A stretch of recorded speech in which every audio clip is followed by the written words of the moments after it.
This is an episode about paying the price, paying a completely disproportionate price for the mistakes that you've made in the past, and that sometimes mistakes have disproportionate consequences. Everything changes after this point. Ned's death was so pivotal at the end of season 1, and everything changed from that point.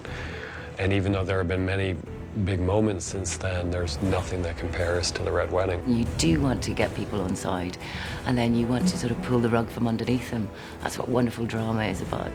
So much focus was paid to the Red Wedding, but so many other moments in the episode, whether, with Jon Snow or Bran, and I think it's the best episode we've done. A lot of the reason for having this much Dany in this episode is that, I think it fits and it flows very well, and I think it also helps serve as a misdirection away from the Red Wedding. It was just a kind of a surreal moment, watching something that you've waited for so long and you've pictured in your head for so long, and to finally see it unfold, it was both gratifying and horrifying in kind of equal measures. What we wanted in those opening moments of the episode was for people to believe that Robb has kind of rediscovered his strength again. I'm sure people bring certain expectations to the show, and assuming that something terrible is going to happen to people at some point and all of that stuff, and we really wanted to misdirect as much as we could. What happens with Robb and Catelyn in the opening sequence is really an opportunity for Robb to kind of bring his mother back into his tent in more ways than one. This scene specifically is about showing the mother and son reuniting. You're getting to see us at a stage where, life's not been great. And in this moment, it is a beat of us relaxing a little. Robb's decided that he needs Catelyn again, and that she is a very clever woman, and certainly was by Ned's side for all those decades, and learned so much from him. He's asking Catelyn, basically, because he's aware that he has excluded her. It was an excellent scene to remind people just in the moment, when you go into the twins, what's at stake here. The hope is that you believe he's really got a chance here, he's thought of something that might just work. It's actually a very solid plan, except for the Walder Frey of it all. That's where the problem comes in. Last year when Martin Kenzie, who was a DP on my episodes, passed away, and everyone loved him so much. Michelle was a real close friend of his as well. And we got to the scene and we shot her close up, and she was saying this wonderful line of, "Let's show them what it feels like to lose what they love." I kind of walked up to her, and we'd done a couple of takes, and I kind of said, "Let's do this one for Martin."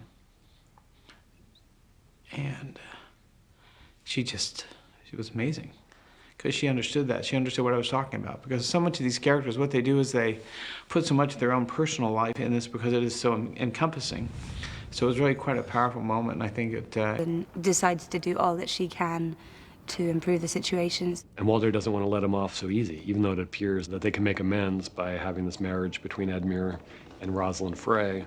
Walder wants to make him walk over the hot coals first. The idea was, on some level, to make it feel like that was the ordeal that Robb had to go through, and that the wedding was just the kind of happy aftermath of him triumphing and overcoming that obstacle.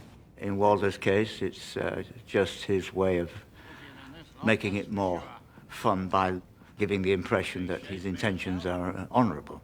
All he wants is an apology, and as far as they're concerned, that's all they need to do, and everything will be okay. But of course, he's reeling them in like.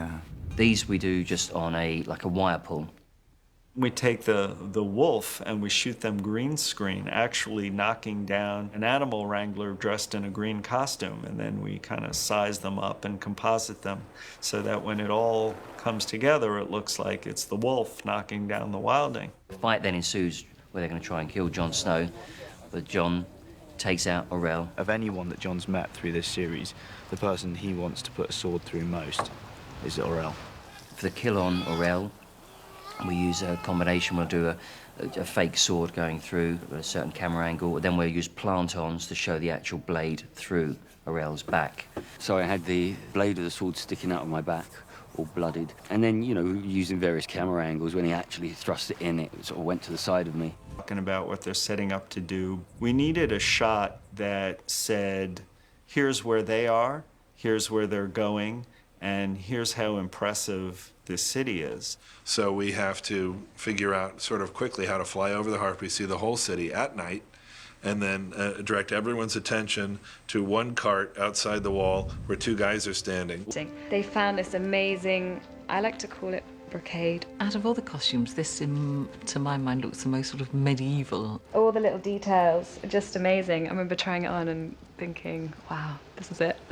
And she had to be veiled, of course, and the reveal is actually she's very pretty.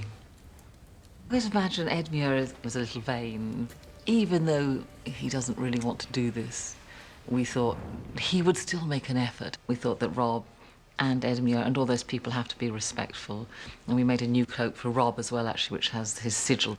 Well, I was very excited when I eventually got a new costume. It's season 3, it's episode 9, so we've done 3 full seasons and I've been in the same costume.